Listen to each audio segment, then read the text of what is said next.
Peace and love, black family. It's the Prince of Pan-Africanism, Dr. Umar Johnson. I'm coming to you live and direct, Motown City, Detroit, Michigan, stand up.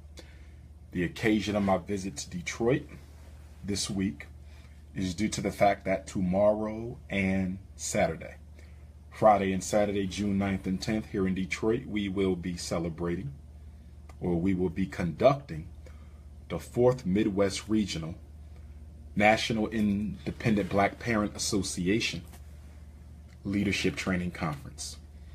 If any of you are interested in being a part of the leadership of a chapter of the National Independent Black Parent Association, you need to get to Detroit tomorrow morning, 9 a.m. until 6 p.m. and again on Saturday, 9 a.m. until 6 p.m. On Saturday, we will be going to the Motown Museum for a special private tour. The Motown Museum, a place that I think everyone needs to visit. When I first visited Berry Gordy's Motown Museum, it reminded me so much of the life and works of the Honorable Marcus Messiah Garvey. I am not equating Berry Gordy at all with Marcus Garvey or any of our great leaders, but the work that was done in Hitsville, USA. To see it, the first thing that entered my mind was whether or not Berry Gordy's parents were influenced by Marcus Garvey. We know that Detroit was a very strong and serious Marcus Garvey city. We know that the organizer of the Detroit chapter, the Honorable Marcus Messiah Garvey's personal traveling secretary, and he was also a one-time, what is the position called, auditor for the UNIA. He was the Auditor General of the UNIA, an ancestor by the name of Papa Charles Zamte, who also recruited into the UNIA a brother by the name of Elijah Poole, who went on to become the Honorable Elijah Muhammad and start the Nation of Islam, was from Detroit. So I think, and I don't know, the research has to be done, but I think that Berry Gordy's family was influenced by Marcus Garvey, because when you go to the Motown Museum on Saturday with us, and you can only come if you attend the conference. You can only come if you attend the conference. You're going to see a very self-reliant, self-determined Marcus Garvey energy flowing through Hitsville, USA, the Motown factory. That is not to dismiss some of the other things that may have happened, but we're speaking to the brilliance of Berry Gordy and the Garvey type manner in which he built Motown, probably the most successful independent black record label in world history.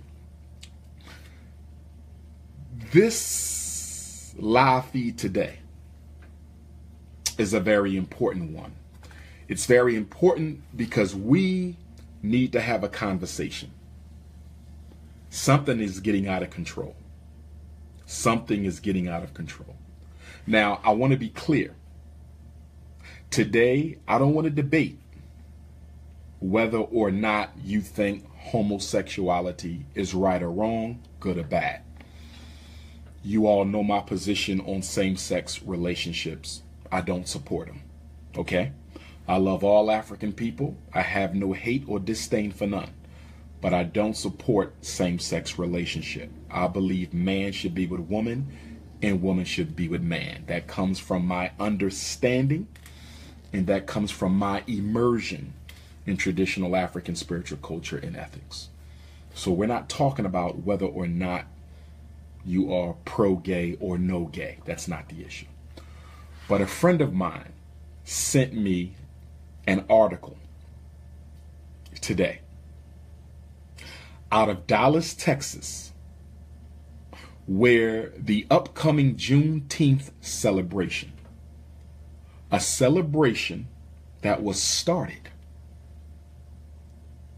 back on June 19th, 1865, to honor the emancipation and liberation of African people from the most dehumanizing, unnatural disaster in human history, American chattel slavery.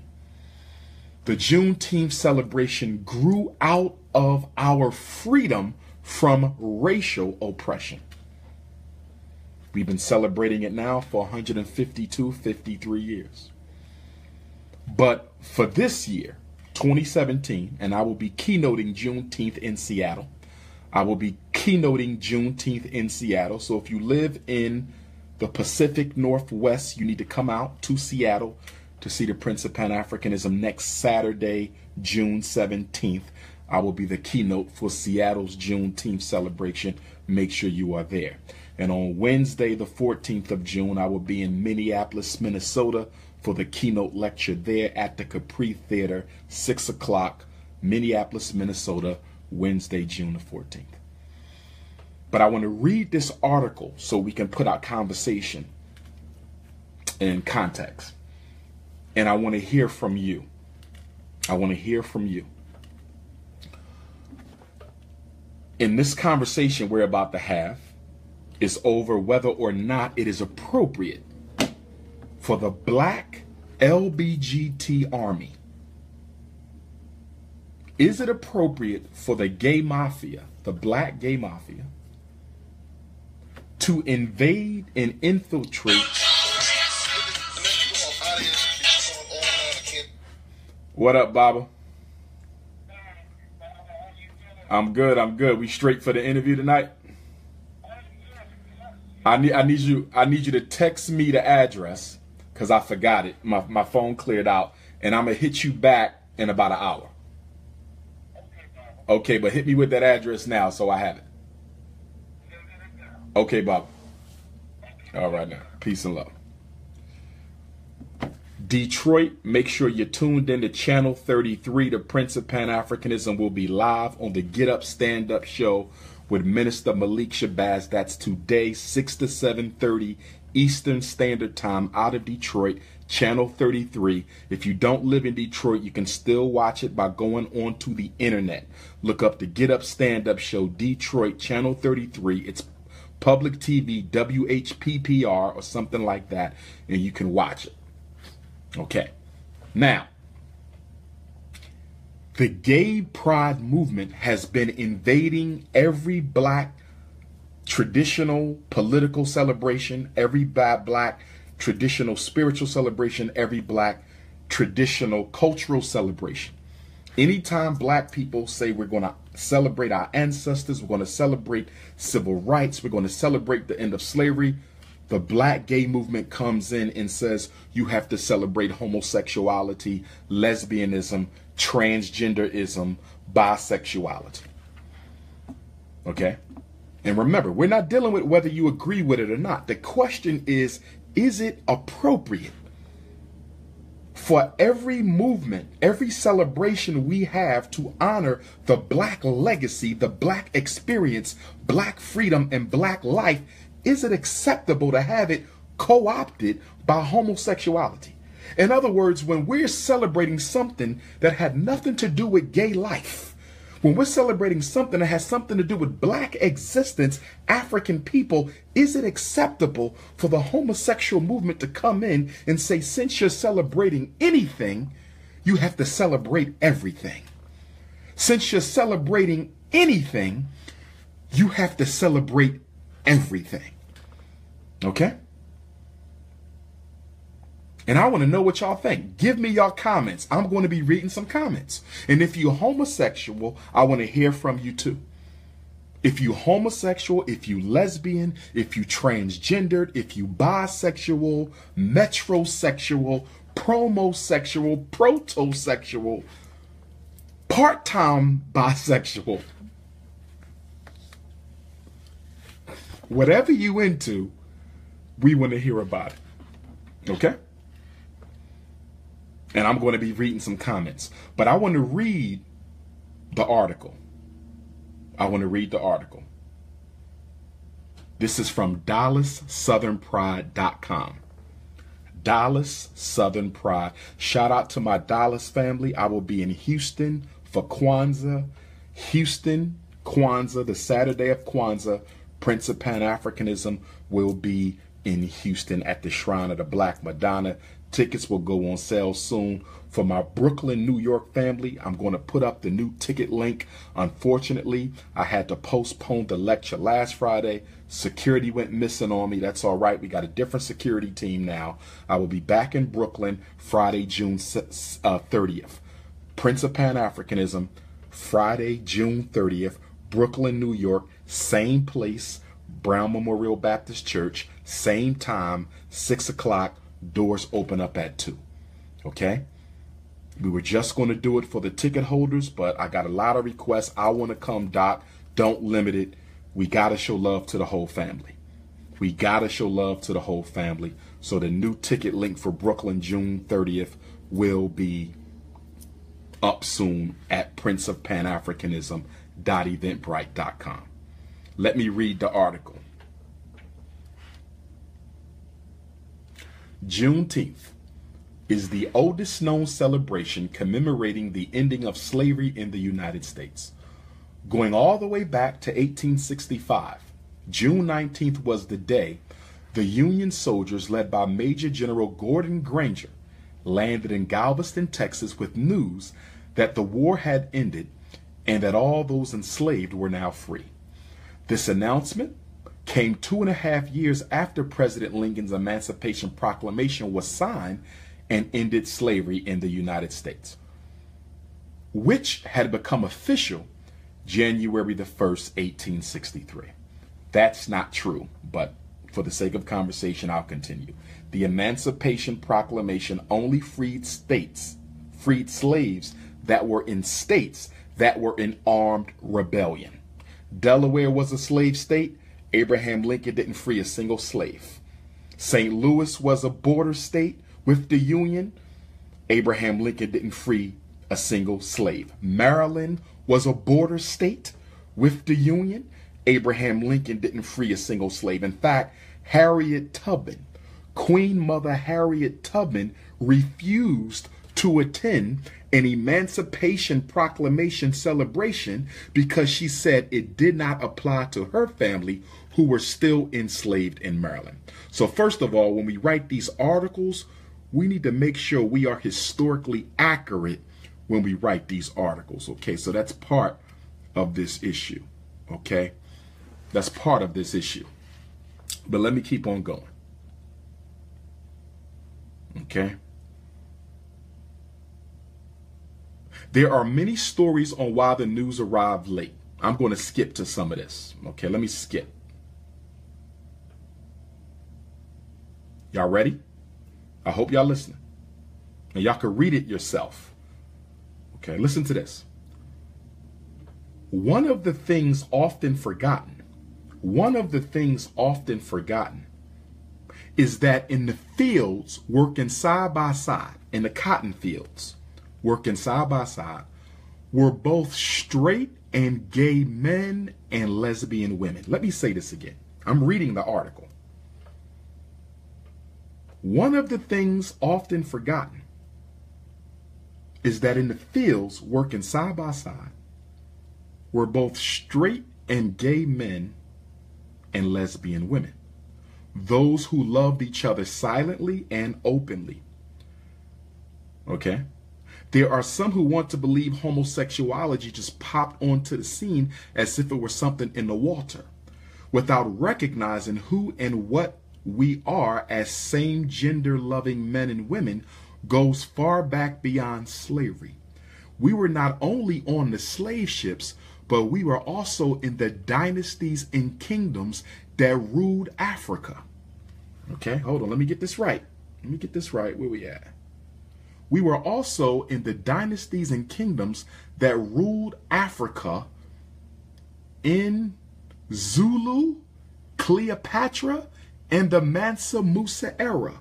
Shaka Zulu. Let me get this right. And I've been to Zulu land multiple times. I've been to Shaka Zulu's gravesite multiple times.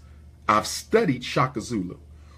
Who believes that Shaka Kasensuka Zulu, the most alpha male of alpha men, who believes that Shaka Kasensuka Zulu, the most alpha male of alpha men, practiced, tolerated, or legitimized same-sex relationships between men? Who believes that? But according to this article, homosexuality was practiced amongst Shaka's kingdom. Mansa Musa, who was a Muslim. Homosexuality is not acceptable in Islam. So you think an African Muslim leader in a traditionally African Muslim kingdom is going to allow same-sex relationship? But let me go on, because this is not about whether it's right or wrong. This is not about whether it's right or wrong. So we don't want to do too much of that. Okay? We have to tell our story and be clear about not allowing conversations around Black history to erase or neglect to include our story. The 2017 Dallas Southern Pride Juneteenth Festival. Did y'all hear that? You got to pay attention to the words. You got to pay attention to the words.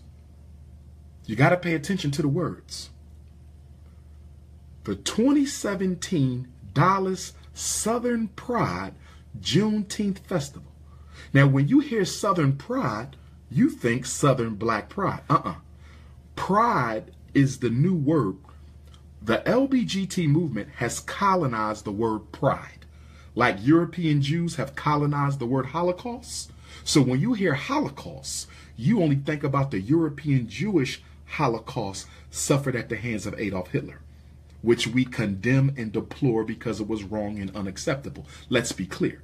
But that doesn't erase the fact that European Jewry has colonized the word Holocaust. In other words, socially, you're made to feel that the only people who are allowed to talk about a Holocaust are European Jews. Okay? The LGBT movement has colonized the word pride. The LGBT movement has colonized the word pride. Yes. So whenever you use the word pride now, you have to be very careful, because if you don't clarify what you mean by pride, it'll automatically be assumed that you're talking about some form of gay pride. And if you're gay and you're trying to be subversive in your strategy, you will put pride in, and all the Black conscious people that think you're talking about Black pride. But the truth of the matter is you're talking about the gay pride. Okay?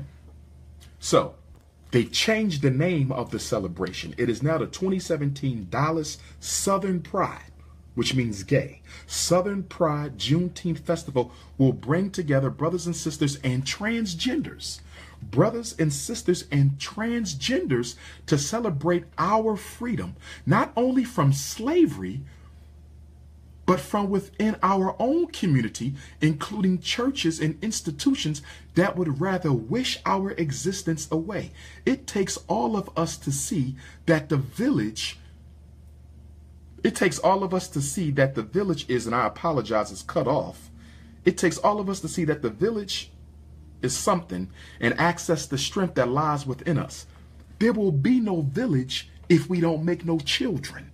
There will be no village if we don't make any children. There will be no village if we don't make any children. So how y'all going to say y'all part of the village?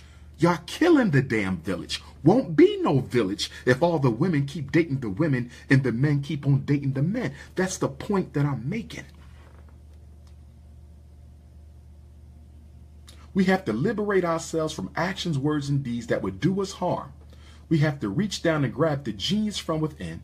It is in every brother, sister, and transgender person we see, because they were born. They were born makes them worthy of human kindness, as some typos. Let us not abandon the kindness for the small-minded of those who use hurtful words.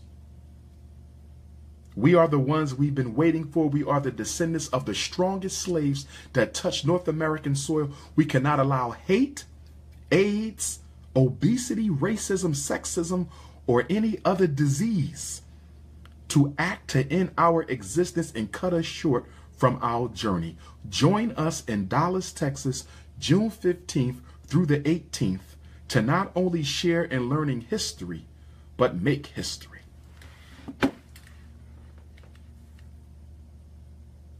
I'm speechless. This article just said that there were homosexual men, Black men in love with each other on the slave plantations. There were Black men in love with each other and who made love to each other during slavery.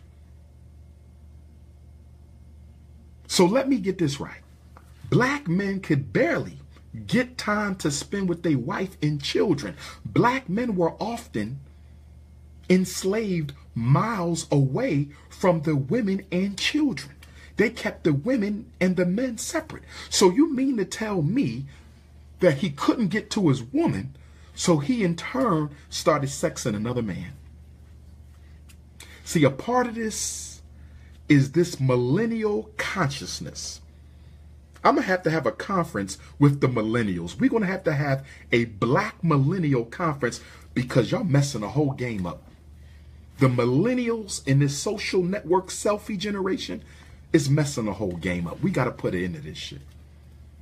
We gotta do something about this. But the question that I'm asking, brothers and sisters, the question that's being asked, even if you support LBGTism, that's not my question. I'm not asking you, is it in the best interest of the black community? We've already talked about that. That's not the question today. The question is it fair that every time we want to celebrate something from the African experience, is it fair that every time we want to celebrate something from the black experience, that we have to make room or we have to integrate homosexual consciousness? That's all I'm asking. I think it's disrespectful. Look, I think it's disrespectful for white folks to tell black people, why don't all lives matter? Why is it just black lives that matter? That's disrespectful. That's disrespectful. We never said all lives don't matter. Okay? We never said all lives don't matter, but we're saying black lives matter because every life tends to matter except ours.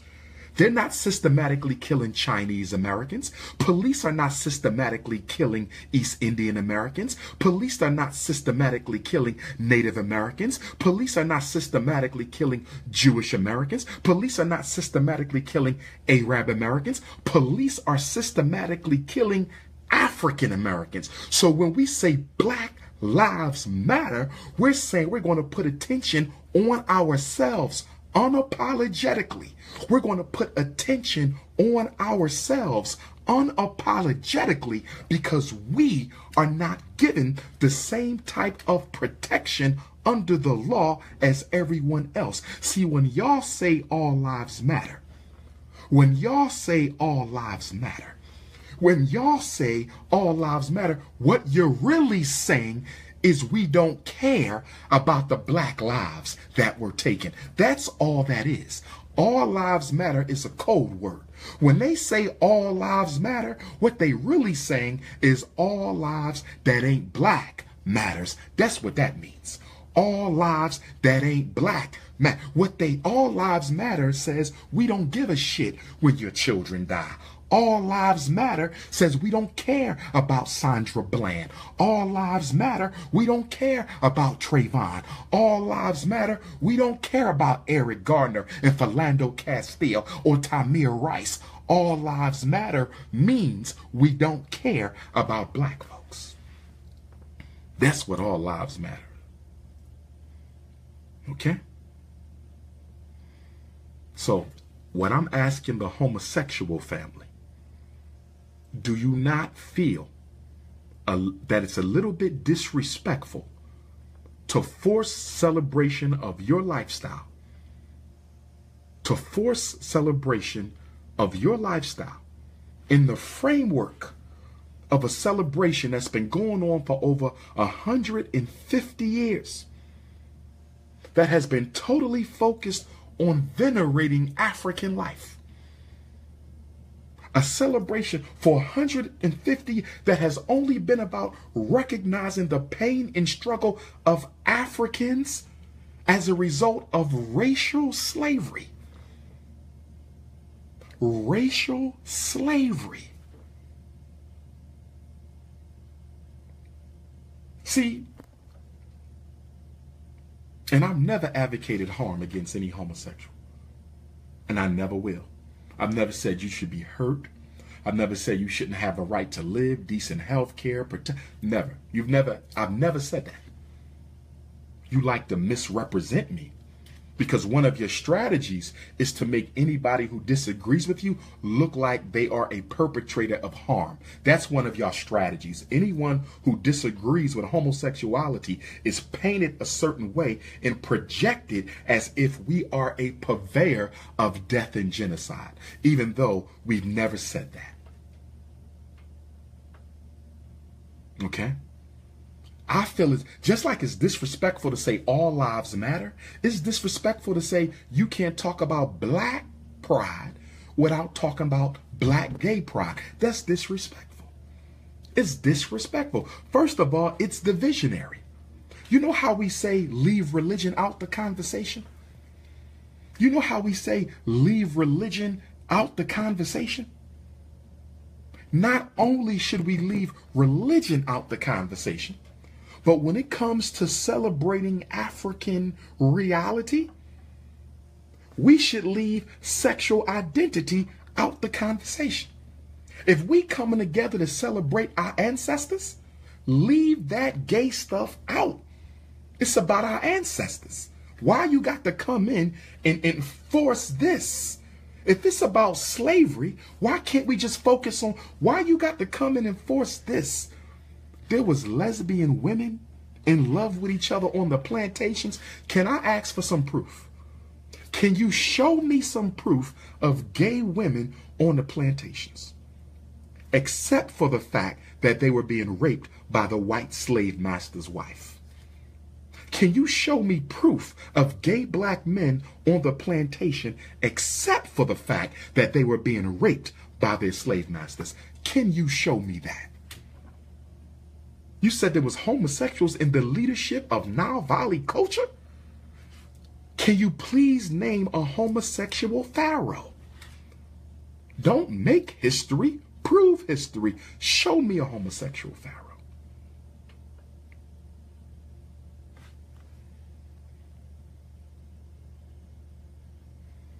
I just think it's wrong. Listen, I don't support the lifestyle, but if homosexuals want to have a pride parade, ain't nothing I can do about it. It's the United States of America. You understand? I'm not going to come out against it. It's not me. As long as it's not interfering with what I'm trying to do, I'm not going to bother it. I do not go around looking for gay issues to poke at. In fact, the only time I bring this stuff up is when y'all bring it to me. That's the only time I bring it up, when it's brought to me. My agenda is liberating African people through helping our children. The gay agenda is not my priority. But because I am a lover of the ancestors and a lover of our people, and I don't want to see their legacies tarnished, when I see gay revisionist history, when I see black gay revisionist history, when I see black homosexual brothers and black lesbian sisters write articles saying that there was gay men in love with each other picking cotton, there was gay women in love, gay black women in love with each other on the plantations, when I hear black gay revisionist history saying that there was homosexuals in Shaka Zulu's kingdom, and there was homosexuals in Mansa Musa's kingdom, and there was homosexuals in the leadership of Nile Valley culture, I gotta speak out against that, because now you infiltrating my legacy. I'm not gonna mess with your legacy, but don't infiltrate mine. I'm not gonna accept black gay revisionist history no more than I'm gonna accept white racist revisionist history. I said I'm not gonna accept black gay revisionist history no more than I'm gonna accept white racist revisionist history. Don't insult the ancestors, brothers and sisters. Yes, we've had homosexuals. Yes. A. Philip Randolph. Yes. James Baldwin. Yes. We've had them. Yes. We have. And if y'all feel that y'all need to celebrate their sexuality apart from black pride, do that. Do that. But don't come to the black pride celebration and try to conquer it and take it over and colonize it with issues surrounding sexuality. That's all. I don't hate none of y'all. Y'all family. I love y'all. But we got to draw some lines. This shit getting out of hand. So 2017 Juneteenth, this year is going to be the first year where Juneteenth across the country is going to be infiltrated by the LBGT. This year, all across America, you're not going to see Juneteenth focus on black power and black pride and freedom from slavery and 152. It's not going to be. They're bringing the rainbow flag.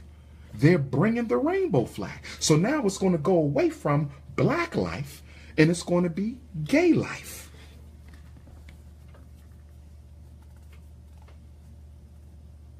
Let me see what's going on with the comments. What do y'all think? Should every black seller, should Juneteenth allow for homosexual pride celebration integration? Should homosexual pride be integrated into a traditionally black celebration based on our freedom from the greatest unnatural disaster in human history? Juneteenth is about celebrating our freedom from the greatest man-made unnatural disaster in human history. Why do you feel the need to pollute that? That's disrespect. This is sacred. Juneteenth is sacred. But you want to come in and distort the focus with sexual politics.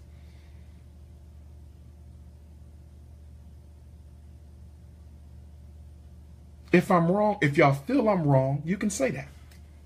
If you disagree, I'm not changing my position. I'm unapologetically African. But if you disagree, you can. I'm not going to delete you. I only delete disrespect. But if you disagree, Dr. Umar, I disagree. I think the gays should be celebrated too. Even though Juneteenth had nothing to do with gays. Juneteenth was about blackness, not sex. Juneteenth was about blackness, not sex. Juneteenth was about African life, not sex. I still feel they should be able to integrate their agenda. Sister Sophia said no, and I feel we shouldn't be celebrating Juneteenth either. Okay, Sister Sophia, we shouldn't be celebrating Juneteenth. I don't know if that has something to do with your Islamic persuasion, but one of the things, and I can say this having been raised a Muslim, and I respect Islam, beautiful religion, Ramadan Mubarak to my Muslim brothers and sisters. I will always consider myself a member of that community. I still pray pretty much the way I prayed as a Muslim, although I've Africanized it now because I know my culture. But one of the issues I've always had being raised Muslim is the fact that the masjid never really honored the African contribution to civilization. And it was such a contradiction because we would always say that there's no place for race and culture within Islam, but we spend our whole life imitating Arabs. We want to teach Arab language. We want to dress like Arabs. We want to send our kids to Arab schools. So how is it that in Islam, my Sunni brothers and sisters, not to get off topic, but how is it there's no room to celebrate African culture? There's no room to celebrate African life and African spirituality. You know, y'all never want to. I've never heard about the mosque on Black history events, but it's okay to study Arabic all day long. It's okay to move to Iraq, and it's okay to move to Pakistan and spend 20 years dressing up like an Arab and learning how to talk like an Arab and eating like an Arab. But it's okay to imitate Arab culture, but it's not okay to practice your own. I'm sorry. You will never get me to believe, and I respect the religion. It's beautiful. I still go to masjids now. If I get an opportunity to go to a masjid and make salat, I'm going to go in there and offer 2 rakats. Yes, I would. A lot y'all don't know about me. But there's no way you're going to get me to think that supreme consciousness, the one almighty God of the universe, there's no way you're going to get me to believe that my God wants me to practice another man's culture in order to serve him. There's no way you can get me to believe There's no way you can get me to believe that my Lord wants me to practice another man's culture, to learn another man's language in order to serve supreme consciousness. There's no way you get me to believe that. And that's where me and the Sunni Muslim community, that's where we're going to have to respectfully disagree with each other. There is no greater form of cultural imperialism.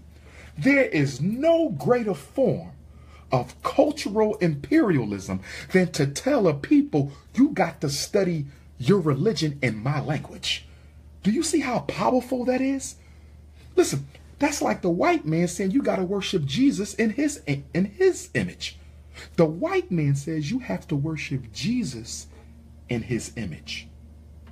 The Arab comes along and says you have to study religion in his language. What's the difference? What's the difference? The white man saying you got to worship God in his image. The Arab saying you have to study your religion, study your God in his language. What's the difference? Tell you what I'm going to do. I'm not praying to God in the white man's image, and I'm not studying God in the Arab's language. I'm going to be unapologetically African today. I'm going to be unapologetically African tomorrow, and I'm going to be unapologetically African until the day that I die. What is my religion?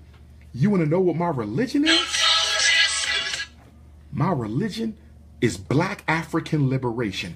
That's my religion. My religion is Black African liberation. That's my religion. My religion is Black African liberation. So if that ain't your religion, if that ain't your religion, if your Jesus ain't about Black African liberation, if your Muhammad ain't about Black African liberation, okay?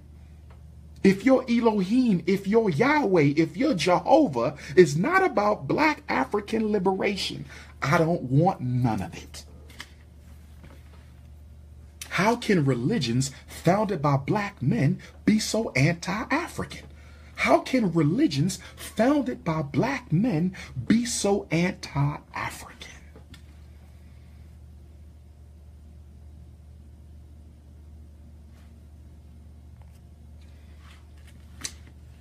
So I just needed to say something about this. I don't like Juneteenth being co-opted by homosexuality.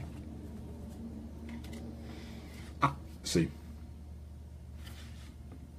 the Black church has already been taken over by the LBGT. The Black church, they're scared. They're scared. They're scared. They're never going to speak out against it. You got a few churches, but most churches are done. They're done. NAACP, done. Urban League, done. Black fraternities and sororities, all of you have given in. All of you have given in to the gay movement. Okay? We have very few organizations who are willing to say we don't agree. Not that we dislike, not that we hate. We don't teach hate. It's not about hate. But we got to have conversations as family. We got to have a dialogue. We have to reason with each other. See, the problem is we got some of us who think that the only way we can solve our problems is to argue and debate all damn day. Some of us believe the only way we can get through this is with conflict. And then we got others of us who believe that it's okay to disagree without being disagreeable. I'm going to tell you what I'm willing to do. I'm going to tell you what I'm willing to do. I'm going to tell you what I'm willing to do. I want to host, and this is a direct, it ain't no challenge because ain't nobody going to war with each other. We family. It ain't no challenge because ain't nobody going to war with each other. We family. But I want some of the leaders of the Black. I don't want no white folks. This ain't got nothing to do with them. This ain't got nothing to do with them. This is about us. But I would like to have a series of town hall meetings. Let's do one in the East. Let's do one in the Mid-Atlantic. Let's do a Southeast. Let's do a Midwest. Let's do a Pacific Northwest. And let's do a Southwest. Let's do about 6 community town hall meetings. Respectful. No cursing, no arguing, no accusation. About the heterosexual, homosexual divide over how we need to proceed on issues of black power politics. What do y'all think about that? Do y'all think? I think it's overtime. What do y'all think? What do y'all think? No, I don't want this to be, no. What do y'all think about that? What do y'all think about that? They can be free. They can be free. Okay, what do y'all think? Is it time, brothers and sisters? Is it time? Okay, is it time? I mean, so for the homosexual community, I am issuing a respectable to the black LBGTQI, to the black LBGTQI. I am issuing a respectable request for a series of town hall meetings to discuss the divide between the heterosexual, which I represent, and the homosexual communities over the way forward for black power. We may not come to a conclusion or agreement, but I think the dialogue can be healthy. I'm a psychologist. We believe about dialogue. Process is progress. Process is progress. Process is progress. I mean, y'all been condemning me for years. Y'all been ridiculing me for years. Y'all been trying to get my events canceled for years because I don't support your behavior. I don't know what your behavior got to do with me helping black people. That's where that narcissism comes in. That's where your narcissism comes in. If he don't agree with me, he don't have a right to breathe. That's some European shit you need to get over. But I'm willing to have this conversation. And I'm going to put a limit on it. What's today's date? We're going to put a limit on this because y'all not going to play games with me. Today is June the 8th. June the 8th. I'm going to give y'all 2 weeks. By June the 22nd, that's the deadline. June the 22nd. Better yet, my Breakfast Club interview was on June the 21st. So yeah, I'll give you the June 22nd. And let's do this for the community. Okay? We'll have security there, nothing to worry about, water. It's going to be a very respectable. We're going to hear from those in the heterosexual community who don't agree and are not looking for the collaboration. We're going to hear from those in the homosexual community who at one time says their sexual identity should not matter, but then every other time wants to force their sexual identity into the conversation. So there's a contradiction because on the one hand, you say my sexual identity shouldn't matter. Why y'all paying so much attention to my identity? And then the very next breath, you're forcing your identity down everyone's throat. So that's a contradiction. That's like saying the fact that I'm a Pan-Africanist shouldn't matter. But soon when I show up, all I want to talk about is Pan-Africanism. Well, if it don't matter, why you keep forcing it to the forefront of the conversation? So, no, it's not going to be a showdown, brothers and sisters. We're not looking for conflict. We're not looking for conflict. We're not looking for conflict. I don't do that. I don't do that. I don't do conflict. I don't do debates. I'm not into that. I'm looking for articulate, grassroots based. Don't bring me no bougie homosexuals. I don't want bougie homosexuals. Bring the grassroots gays. We want the ones in the street with the boots and the Timbs, the Black Lives Matter gays. Bring those. That's who I want. I want grassroots gays. We at least have to be on the same we have to be on the same spectrum as it relates to political and community. Don't bring me no bougie gays. Bring me grassroots LBGT. Okay? And I'm going to come with my grassroots, unapologetically African squad. And we're going to have it's not a debate. We're going to have a conversation, and then it gets opened up to the audience, and the audience will be allowed to conversate. Now, I'm going to tell you my biggest concern. Do y'all want to know what my biggest concern is? It's not the panel. My biggest concern is not the panel. I'm going to tell y'all my biggest concern. Y'all want to know what my biggest concern is? Some of y'all probably already know what I'm going to say. Some of y'all probably already know what I'm going to say. I have two big concerns. Okay? My first concern is infiltration by the FBI and the CIA.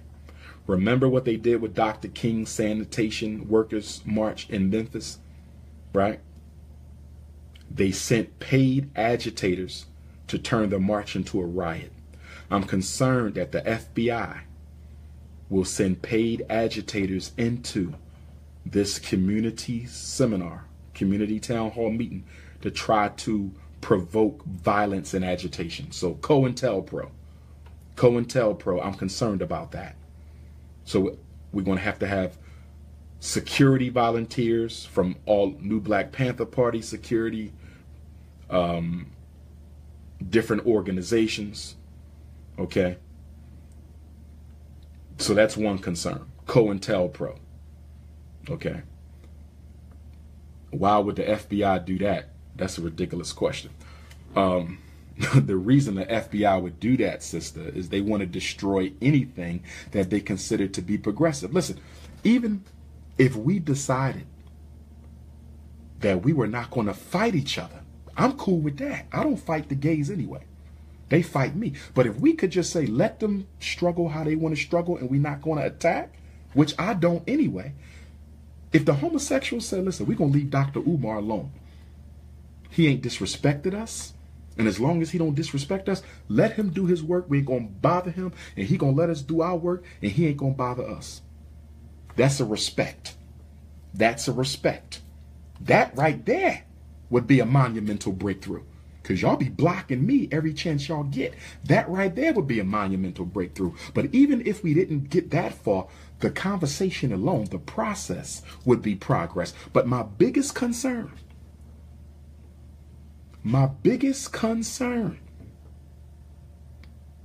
is the audience's behavior. My biggest concern is the audience's behavior. The one reason why we probably couldn't do this. I hear you, Brother Sean. I'm long-winded. I'm a teacher. I'm a preacher. You're welcome to leave the live feed, my brother. You're welcome to leave the live feed. Okay? I'm not going to assume that was disrespectful. You're welcome to leave the live feed. Now, you spent 3 hours last night watching Golden State in Cleveland. See, so that just shows you how much of a priority we are in our own lives. We'll spend 3 hours watching the NBA Finals. White business. We'll spend 2 hours watching post reviews and interviews on Sports Center. White business. You was up this morning watching it at your job on YouTube, seeing what Stephen A. Smith and the others had to say. But when it comes to black issues and black life and black progress, you're taking too long. But my biggest issue would be audience behavior. If we're going to do this, family, if we're going to do this, the heterosexuals cannot disrespect the homosexuals in the audience. Ain't no name calling, ain't no disrespectful statement, ain't no underhanded verbal jabs. Because, I mean, let's be honest, we're known for self-destruction. We got enough self-hate as it is. So you're bringing heterosexuals and homosexuals together in the same space who don't agree with each other. I'm not worried about the panel. we're going to be fine on stage. I don't worry about you Negroes out in the audience. I don't need a homosexual saying something to a heterosexual. I don't need no transgender saying some smart mouth shit to one of the alpha males. I don't need one of the alpha males calling one of the bisexuals out of name. We don't need that. So my biggest concern is whether or not y'all can control yourselves. Can y'all control yourselves? That's my issue. Because this is a conversation that needs to happen, and I'm willing to take the lead. It's time. We need a conversation that is not going to be sanitized by the Urban League or sanitized by the NAACP or hosted by the Black Greeks. We need, and that's no disrespect, we love them all, but we need a conversation where people can say what they need to say in a respectful way without being silenced by anybody. By anybody. Okay? So that's the issue, brothers and sisters. So I just wanted to hit y'all with that, you know, but the bottom line is we should not be allowing our sacred holidays and cultural celebrations to be co-opted by anybody at any time for any reason, whether it involves sexuality, politics, or anything else. Juneteenth is about African life. It is not about gay sex. Juneteenth is about African life. It is not about gay sex.